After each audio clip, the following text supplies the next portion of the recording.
साल था 1658। दिल्ली के आलीशान महलों में एक ठंडी हवा चल रही थी।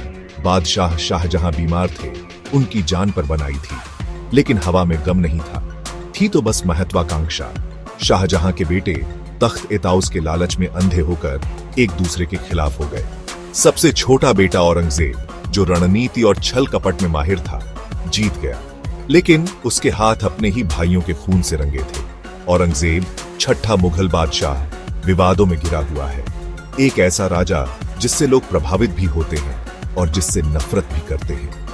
उसका नाम इतिहास में गूंजता है, एक ऐसी फुसफुसाहट जो धार्मिकता और खून खराबे, विस्तार और अत्याचार की कहानी कहती है। क्या वो एक धार्मिक मुस्लिम शासक था जो अपने धर्म को बढ़ाना चाहता था, या वो एक क्रूर तानाशाह था जिसने धर्म को अपनी ताकत बढ़ाने के लिए इस्तेमाल किया? औरंगजेब की कहानी सिर्फ काली या सफेद नहीं है, यह कहानी कई रंगों से बनी है, जो ताकत की जटिलताओं और एक ऐसे शासक की स्थायी विरासत का प्रमाण है जिसने हमेशा के लिए भारतीय इतिहास का रुख बदल दिया। औरंगजेब का सत्ता का रास्ता बेरहमी से भरा था। वो अपने पिता का पसंदीदा वारिस नहीं था। वो जगहदारा शिकोह की थी, जो एक विद्वान था और सभी धर्मों को मानता था। लेकिन औरंगजेब को सत्ता चाहिए थी और वो इसे किसी भी तरह हासिल करने के लिए तैयार था। उसने एक चालाक योजना बनाई, भाई को भाई के खिलाफ, बाप को बेटे के खिलाफ कर दिया। उसने दारा को एक विधर्मी, इस्लाम के लिए खतरा बताया, जबकि खुद को धर्म का रक्षक बताया। उसकी सेना दारा की सेना से लड़ी, जमीन युद्ध के शोर से गूंज उठी। जब जीत मिली तो वो क्रूर और पूरी थी। दारा को पकड़ लिया गया और जंजीरों में जकड़कर सड़कों पर घुमाया गया, फिर उसे मार डाला गया। उसका सर उनके पिता के सामने एक भयानक ट्रॉफी के रूप में पेश किया गया। शाहजहां अपने ही बेटे द्वारा कैद बेबस होकर देखते रहे, क्योंकि उनका साम्राज्य उनके सबसे क्रूर बेटे के हाथों में चला गया। अपने सोने के पिंजरे में उन्होंने अपने प्यारे औरंगजेब, जो कभी धार्मिक राजकुमार था, को एक ठंडे क्रूर बादशाह में बदलते देखा। तख्त-ए-ताउस मुगल वैभव का प्रतीक अब एक भयानक साया लिए हुए था। औरंगजेब के राज में लगातार विस्तार हुआ। उसने मुगल साम्राज्य को अपने सबसे बड़े भौगोलिक क्षेत्र तक फैलाया, दक्षिण भारत के विशाल इलाकों को जीत लिया। लेकिन इस विस्तार की भारी कीमत चुकानी पड़ी। उसकी सेना हालांकि बहुत बड़ी थी, लेकिन फैली हुई थी। साम्राज्य का खजाना युद्ध की लूट से भरा होने के बावजूद लगातार युद्ध से खाली हो रहा था। बादशाह की धार्मिक नीतियों ने नाराजगी और विद्रोह को भड़काया। औरंगजेब, एक कट्टर सुन्नी मुसलमान, ने अपने पूर्वजों की धार्मिक सहिष्णुता को उलट दिया। उसने जजिया, गैर मुस्लिमों पर एक टैक्स, को फिर से लागू कर दिया, जिसे बहुतों ने उसकी असहिष्णुता की निशानी के रूप में देखा। मंदिरों को तोड़ दिया गया, उनके पत्थरों से मस्जिदें बनाई गईं। उनकी खामोशी बादशाह की इस्लाम की कठोर व्याख्या का प्रमाण थी। फिर भी तस्वीर पूरी तरह से एक जैसी नहीं है। औरंगजेब ने अपनी कठोर नीतियों के बावजूद कुछ हिंदू मंदिरों को भी धन दिया। उसने ऊंचे पदों पर हिंदू अधिकारियों को नियुक्त किया, जो शासन के प्रति एक व्यावहारिक दृष्टिकोण प्रदर्शित करता है, जो उसकी कठोर छवि के विपरीत था। फिर भी नुकसान हो चुका था। धार्मिक असहिष्णुता का साया उसके शासनकाल से चिपका रहा, सुलह के किसी भी प्रयास पर भारी पड़ता रहा। औरंगजेब का शासनकाल बिना किसी रुकावट के जीत का दौर नहीं था। उसकी नीतियों, खासकर गैर मुस्लिमों के साथ उसके व्यवहार और उसके लगातार सैन्य अभियानों ने पूरे साम्राज्य में विरोध को जन्म दिया। पश्चिमी भारत के एक योद्धा लोग, मराठों ने अदम्य शिवाजी महाराज के नेतृत्व में विद्रोह कर दिया। शिवाजी औरंगजेब के लिए एक कांटे की तरह साबित हुए, मुगल सत्ता के लिए एक निरंतर चुनौती। उनकी गुरिल्ला रणनीति, जो दक्कन की ऊबड़ खाबड़ पहाड़ियों में निखरी थी, खुले मैदानों पर लड़ने के आदि मुगल सेनाओं के खिलाफ बेहद प्रभावी साबित हुई। हालांकि औरंगजेब ने अंततः शिवाजी के बेटे संभाजी को हराकर पकड़ लिया, लेकिन मराठा प्रतिरोध जारी रहा, जो आक्रोश की लपटों और स्वतंत्रता की इच्छा से प्रेरित था। साम्राज्य हालांकि भौगोलिक रूप से विशाल था, आंतरिक संघर्षों और उबलते विद्रोहों से घिरा हुआ था।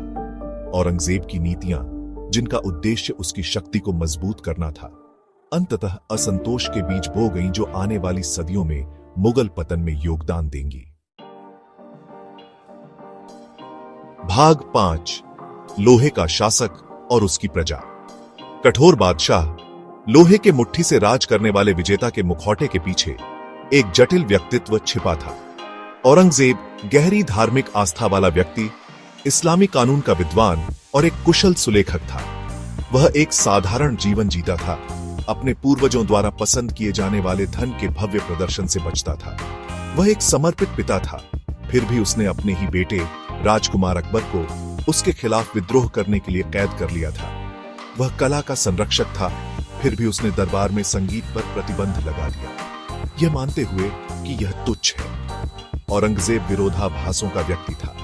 उसका व्यक्तित्व धर्मपरायणता और क्रूरता, बौद्धिक जिज्ञासा और अटूट हठधर्मिता के धागों से बुना हुआ एक ताना बाना था।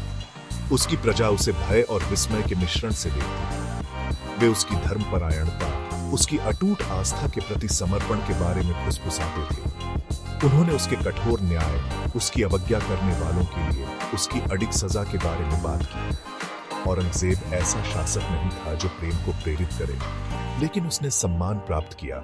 उसका अधिकार उसके कट्टर आलोचकों द्वारा भी निर्विवाद था। भाग 6 पत्थर और खून में लिखी विरासत। औरंगजेब ने 1707 में अपनी अंतिम सांस ली। उसका शरीर दशकों के अभियान से थका हुआ था। उसका दिमाग एक विशाल और खंडित साम्राज्य पर राज करने के बोझ तले दबा हुआ था। उसने एक मिश्रित विरासत छोड़ी, जिस पर उसकी मृत्यु के सदियों बाद भी बहस जारी है। उसके शासनकाल ने मुगल शक्ति के चरमोत्कर्ष को चिह्नित किया। उसके शासन में साम्राज्य अपने सबसे बड़े भौगोलिक विस्तार पर पहुंच गया, जो हिमालय की बर्फ से ढकी चोटियों से लेकर दक्कन के पठार तक फैला हुआ था। लेकिन यह एक सतही भव्यता थी, जो धार्मिक असहिष्णुता और निरंतर युद्ध की नींव पर बनी थी। औरंगजेब की नीतियों ने असंतोष के बीज बोए, जो अंततः साम्राज्य के विखंडन का कारण बने। उसके उत्तराधिकारी, उसकी दृढ़ इच्छा शक्ति और प्रशासनिक कौशल की कमी के कारण उसके द्वारा बनाए गए विशाल और विविध साम्राज्य को एक साथ रखने में असमर्थ थे। भाग 7 वर्तमान में गूंज। औरंगजेब का भूत आज भी भारत को परेशान करता है। हिंदू राष्ट्रवादी ऐतिहासिक अन्याय के अपने दावों को सही ठहराने के लिए उसका नाम लेते हैं। उसके शासनकाल को मुस्लिम उत्पीड़न के उदाहरण के रूप में रखा जाता है। उसकी छवि, जिसे अक्सर विकृत और अतिरंजित किया जाता है, सांप्रदायिक तनाव को बढ़ावा देने के लिए प्रयोग की जाती है। उसकी विरासत में समकालीन राजनीतिक एजेंडे को पूरा करने के लिए हेरफेर किया जाता है। हालांकि ऐसे अन्य लोग भी हैं जो औरंगजेब को एक जटिल और सूक्ष्म व्यक्ति के रूप में देखते हैं, एक ऐसा शासक जिसे गलत तरीके से बदनाम किया गया है। वे हिंदू मंदिरों के प्रति उसके संरक्षण, हिंदू अधिकारियों की उसकी नियुक्ति और एक विशाल और विविध साम्राज्य में व्यवस्था और न्याय बनाए रखने के उसके प्रयासों की ओर इशारा करते हैं। औरंगजेब की विरासत पर बहस अंततः भारत के अपने जटिल और अक्सर अशांत इतिहास के साथ आने के संघर्ष का प्रतिबिंब है। यह वर्तमान को आकार देने के लिए अतीत की स्थायी शक्ति और ऐतिहासिक आंकड़ों से जूझते समय सूक्ष्मता और समझ की आवश्यकता की याद दिलाता है। भाग 8 क्या होता अगर का बोझ। इतिहास विकल्प और परिणाम के धागों से बुना हुआ एक ताना बाना है। औरंगजेब का शासनकाल, भव्यता और उथल पुथल दोनों का काल, हमें उन क्या क्या के भार पर विचार करने के लिए आमंत्रित करता है। क्या होगा अगर औरंगजेब ने एक अलग रास्ता चुना होता?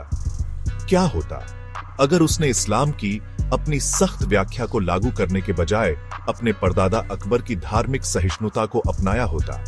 क्या होता अगर उसने विस्तार के अंतहीन युद्धों को शुरू करने के बजाय अपने साम्राज्य को मजबूत करने, आंतरिक विभाजनों को ठीक करने पर ध्यान केंद्रित किया होता? क्या मुगल साम्राज्य सदियों तक फला फूला होता? क्या भारत का सामाजिक ताना बाना आज अलग होता, सांप्रदायिक तनावों से कम प्रवण होता, जो राष्ट्र को त्रस्त करते रहते हैं? ये ऐसे प्रश्न हैं जिनसे इतिहासकार जूझते रहते हैं। उनके उत्तर समय की धुंध में खो जाते हैं। भाग 9 काले और सफेद से परे। औरंगजेब न तो संत था और न ही राक्षस। वह अपने समय की उपज था, एक शासक जो 17वीं शताब्दी के भारत की राजनीतिक, सामाजिक और धार्मिक धाराओं से आकार लिया था। उसे पूरी तरह से समकालीन मानकों से आंकना उसके शासनकाल की बारीकियों, एक ऐसे व्यक्ति की जटिलताओं को याद करना है जो धर्मपरायण और क्रूर, दूरदर्शी और निरंकुश दोनों था। उसकी विरासत, जिस साम्राज्य पर उसने शासन किया, उसकी तरह विरोधाभासों का मौजिक है।